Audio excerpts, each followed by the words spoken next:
اللہ کا شکر ہر چھوٹی بڑی نعمت پر ادا کرو تو انشاءاللہ تعالی جو موجودہ نعمتیں ہیں اس میں برکتیں ہوں گی، وہ تمہارے دین اور دنیا کے لیے خیر اور رحمت ثابت ہو جائیں گی۔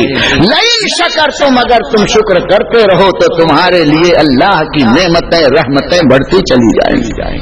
لیکن یہ شکر ہم سب چیز کا کیسے ادا کریں؟ ایک پرابلم ہے میرے دوستو، لیکن اس پرابلم کو اس انعام دینے والے مولا نے خود سول کر دیا ہے۔ اس رحیم و کریم نے ہم پر رحم فرمایا ہے۔ پہلے ایک آیت سن لو، سب سے بڑی نعمت، سب سے زیادہ نعمت، سب سے اللہ کی رحمت کا عظیم خزانہ اس بھری کائنات میں کس کو ملا ہے؟ آپ سنی ہو، بتاؤ جواب دو۔ حضور صلی اللہ علیہ وسلم، مولا نہیں بولیں گے، 34 سال بولا ہوں، کچھ تو آپ بولو۔ سب سے بڑی نعمتوں کا خزانہ حضور اکرم صلی اللہ علیہ وسلم کے پاس ہے، اور جس کو زیادہ نعمت ہے اس کو زیادہ شکر ادا کرنا چاہیے۔ اور اللہ تعالیٰ نے اپنے حبیب کو کتنا دیا؟ قرآن ارشاد فرماتا ہے اِنَّا أَعْطَيْنَاكَ الْكَوْثَرَ، اے حبیب ہم نے آپ کو کوثر خیر کثیر عطا فرمایا۔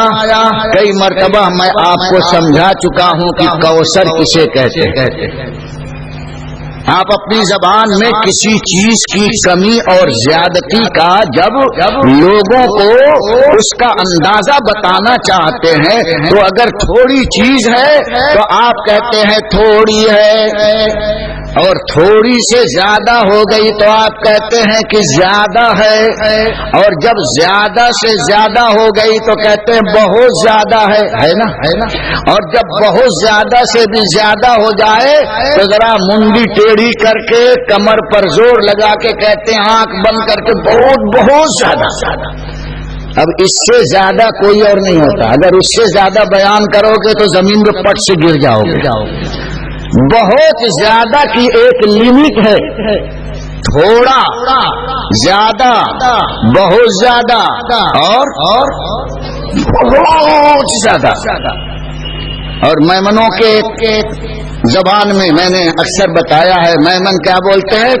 تھوڑے کو اوچھو، اور اوچھو سے جب بڑھتا ہے تو اس کو کہتے ہیں ودھارے، اور جب ودھارے سے بھی ودھارا تو اس کو وہو ودھارے، اور جب وہو ودھارے سے بڑھا تو گھڑوں ودھارے ہوتا ہے کہ نہیں؟ اب اس گھڑوں ودھارے کے بعد سب ودھارے یہیں پدھارے، آگے کوئی نہیں بڑھتا، اینڈنگ ہو جاتی۔ اوچھو، ودھارے، بہو ودھارے اور گھڑوں ودھارے، ہے نا؟ اسی طرح سے عربی میں ہے قلیل، کثیر، اکثر، کوثر۔ یہ بالکل آخری اینڈنگ ہے، اب اس سے زیادہ گھڑوں ودھارے ہیں، اب اس سے آگے کوئی ودھارے ہے ہی نہیں۔ عربی میں کوثر کے آگے اب کسی کثرت کا تصور نہیں ہو رہا۔ حضور اکرم صلی اللہ تعالی علیہ وسلم کو اللہ نے کتنی نعمتیں دی ہیں؟ قلیل نہیں، کثیر نہیں، اکثر نہیں، کوثر، اوچھو نہیں، ودھارے نہیں، بہو ودھارے نہیں، گھڑوں ودھارے۔ یہ حضور صلی اللہ علیہ وسلم کو نعمت ملی جس کا ذکر قرآن کرتا ہے اِنَّا أَعْطَيْنَاكَ الْكَوْثَرَ، اے حبیب ہم نے آپ کو خیر کثیر، گھڑوں ودھارے عطا فرمایا۔ اب نبی اکرم صلی اللہ علیہ وسلم پر وطن ہی شکر بھی واجب، لیکن پروردگار عالم کوثر پانے والے نبی کو حکم دیا ہے اور ان کے صدقے میں امت کی مشکل کو آسان کر دیا ہے۔ کوثر پانے والے نبی کے بارے میں اللہ ارشاد فرماتا ہے فَصَلِّ لِرَبِّكَ وَانْحَرْ۔ اے حبیب آپ نمازیں پڑھیے، یہ نماز ہے کیا؟ ساری نعمتوں کا ایک وقت میں شکر آپ ادا کر رہے ہیں، معمولی چیز نہیں ہے نماز، یہ صرف رکوع سجدہ ٹپا ٹپ کر لیا یہی نہیں ہے۔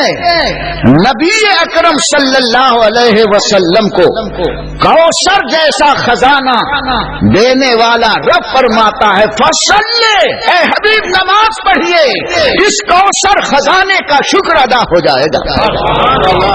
ونحر، اور میرے حبیب آپ قربانیاں پیش کیجیے۔ دو چیزیں ہیں، قربانی دو۔ اب قربانی کی تفصیل میں بتاؤں گا۔ نماز شکر ہے، حضور کو کوثر ملا تو جب نماز پڑھ لیں حضور تو اللہ کا شکر ادا ہو گیا کوثر کا۔ اور ہمیں جو اتنا بڑا پروجیکٹ ملا ہے اس کے بارے میں قرآن کیا فرماتا ہے؟ اللہ رب العزت فرماتا ہے قل متاع الدنیا قلیل۔ اے حبیب ارشاد فرما دیجئے یہ دنیا کے سارے ساز و سامان اور استعمال کی چیزیں، یوزفل جتنی چیزیں ہیں یہ اللہ کے نزدیک کیا ہیں؟ قلیل ہیں، اوچھو، یہ تھوڑی ہے۔ جب نماز کوثر کا شکر ادا کرنے کی صلاحیت رکھتی ہے تو تمہیں تو تھوڑا ملا ہے، کیوں نہیں نماز پڑھتے تاکہ اللہ کا انعام اور بڑھتا پڑے۔ فصل لربک وانحر، اے حبیب اپنے رب کے لیے نماز پڑھیے۔ کوثر جیسی نعمت کا شکر نماز کے ساتھ وابستہ کر کے رب العالمین نے اے امت، اے مصطفیٰ کے دیوانوں، تمہارے پرابلم کو سولو کر دیا ہے اور تم اللہ تعالی کا شکر کس انداز سے ادا کر سکتے۔ اور اگر یہ بات نہ ہوتی تو صرف سانس کا شکر نہیں ادا کر سکتے تھے، اپنے وجود کی نعمتوں کا شکر نہیں ادا کر سکتے تھے، زمین آسمان کے انعامات کا شکر ادا نہیں کر سکتے تھے، لیکن مصطفیٰ کا یہ کرم ہے، رحمت للعالمین کا صدقہ ہے کہ ان کے صدقے میں ہم تھوڑی نعمت پانے والوں کے لیے چند رکعت پڑھ لیا تو اللہ کے شکر سے ذمہ بری ذمہ ہو گئے، واجب ادا ہو گیا۔ لیکن ہائے افسوس کہ آج ہم اللہ کے انعام کا شکر نہیں کرتے، اس کی رحمانیت اور رحیمی کی بھیک روز پا رہے ہیں، کس طرح وہ ہماری حفاظت کرتا ہے۔ آپ سوتے ہو خراٹے لیتے ہو، اللہ کا انعام اور اس کا رحم، اس کی رحمانیت کو دیکھو۔ اگر سانپ آ جائے تمہارے بستر میں گھسے، کون ہے ہٹانے والا؟ سب تو سو رہے خر خر۔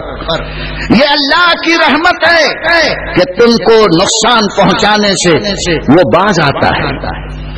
بچھو کاٹ لے، چیونٹی ڈس لے، لیکن اللہ تعالیٰ سونے کی حالت میں خود ہر ایک چیز سے تمہاری حفاظت کرتا ہے۔ جب تم جاگتے ہو تو اپنی حفاظت خود کرو، لیکن جب سو جاتے ہو کون حفاظت کرتا ہے؟ فرشتوں کے ذریعے تمہاری حفاظت